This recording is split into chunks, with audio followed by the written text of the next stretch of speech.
And welcome back. Still with you on today's edition of Inside the Middle East. And as we said earlier today, we discussed the recent efforts and the consequences, of course, of the U.S.-Iran war on the whole Middle East region. And for more on this, we're very much delighted to be joined this afternoon by our guest over the telephone, Mr. Nabil Nagm, our international relations expert, member of Egyptian Council for Foreign Relations. It's a very good afternoon to you, sir.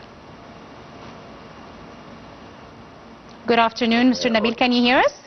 Yes, I can hear you. Yes, good afternoon to you, and many thanks for your time this afternoon, sir. It's a pleasure, dear Angie. Right. Let's start straight away, of course. We've seen the recent escalation and the tit-for-tat attacks between the U.S. and Iran, and we've seen Egypt and its very unique position leveraging diplomatic positioning to bridge the communication gap between Tehran and other powers alike. How do you see the role played by Egyptian diplomacy in this regard, sir? Actually, Egypt leverages its strategic location. The key diplomatic mechanism of Egypt, Cairo utilizes a long-standing intelligence network and direct ministerial contacts to transmit non-public messages between Tehran and certain stakeholders. Yes. Mr. Nabil?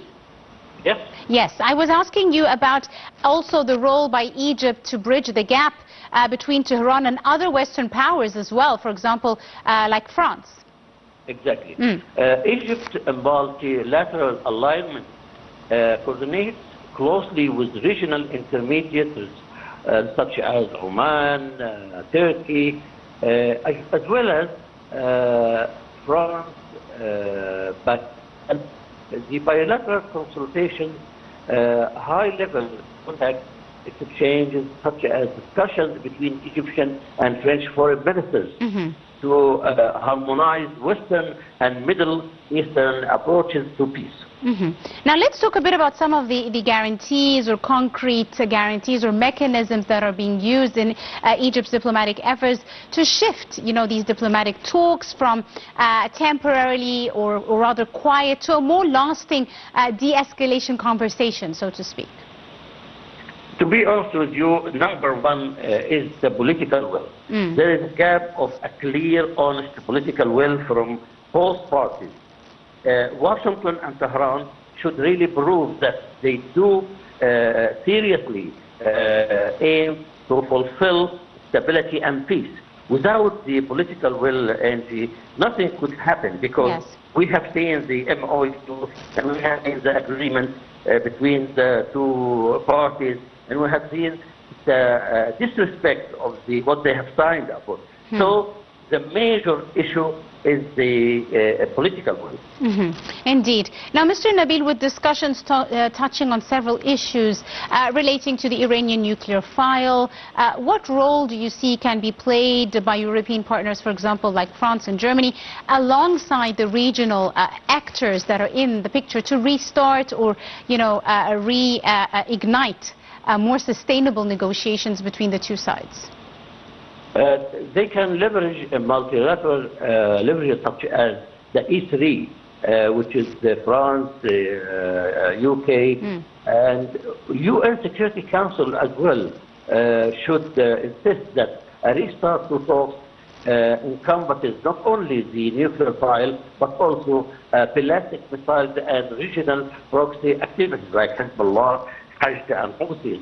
Diplomatic and security roles broadening the scope insists that any sustainable framework addressing Iran's ballistic missile development and regional stabilization alongside nuclear non-proliferation. We have to believe that. And how realistic, yes, you were saying you have to believe that, but how realistic is it, in your opinion, for these broad diplomatic compromises, given the ongoing breakdowns and security friction and mistrust between the two parties? That's a very good point you are raising, Angie, because the mistrust factor is overwhelming the whole issue.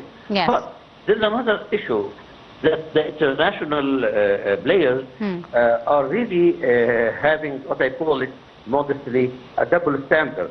Israel has got over 150 nuclear heads. Nobody's talking about that. Israel has occupied land is bombing civilians, and nobody has referred to that. Iran has not occupied any land. Iran, except the 3 islands of UAE, by the way, sorry to make it general, but there is no comparison between the nuclear fire in Iran and the nuclear fire in Israel. So the double standarding, mistrust, and the absence of the United Nations Charter are all contributing to this messy situation.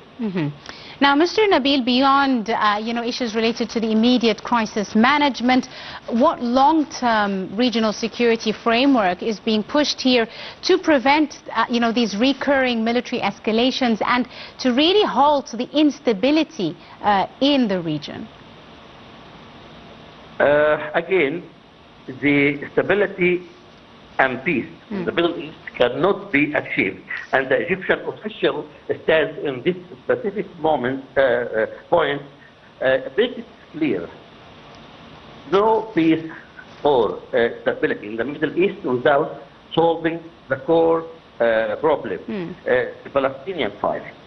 Number 2 is Iran should not abuse its religious, authority to support its proxies in Iraq, Lebanon, Yemen, Bahrain, and others. So the whole area needs to be restructured in the light of what happened for the last 5-6 months. Indeed. Right, Mr. Nabil, let's talk a bit about also Washington's intensified maximum pressure campaign. How effective do you see the other side of the coin with the trade blockades, specifically when Tehran is actively viewing these sanctions as an act of war and have said that their country is very much struggling as a result of these economic sanctions imposed by the U.S.? I can see the last development from Washington as a desperate move. To be honest with you, the U.S. President, Mr. Trump, has been dragged to this war. And the only winner of this war is Benjamin Netanyahu personally, not even Israel or the Israeli people. So Mr. Trump failed to finalize this situation. He failed to achieve victory, clear military victory. He managed to bomb the infrastructure of Iran. He managed, with Israel, obviously, to assassinate the top leaders of the Iranian state, and he managed to both blockade on Iranian ports, but he failed to achieve a clear military victory. So this blockade, I can see it as a desperate move from a very much not victorious side. Now, Mr. Nabil, with 20% of global petroleum passing through the Strait of Hormuz, how are major global economies effectively struggling as a result of this, and how do you see them mitigating this prolonged disruption of this vital waterway, which is ultimately affecting their economies directly now? Very badly. The answer is very badly. The world economy has been hit negatively. The consumers are paying the bill for a lunch they haven't had. I have to say it again, the international population, or the population all over the world, are paying the bill for a lunch they haven't had, in a way that all the supply routes and chains has been disrupted. The oil and energy prices has been almost doubled. So who's going to pay for that? Number one, the consumer, the end user. In USA, for example, the liter of the gas was $2.24 before the war. After the war, now it's $4, double, $4.34. And you can go ahead with the same spice. Yes, indeed. Number two, the supplies which is coming from Eastern East, from China, Japan, South Korea, they have been disrupted somewhat.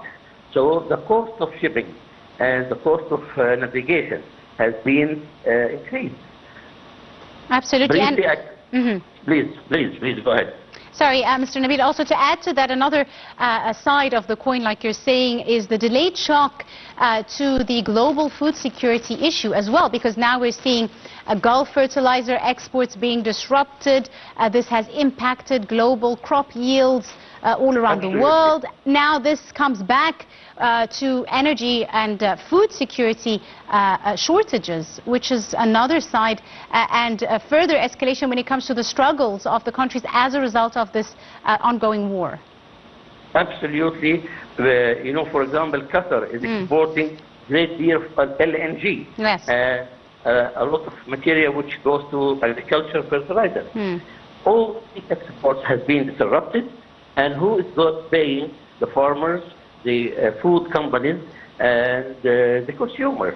To be honest with you, there was no what's called logical reason for such a crazy war.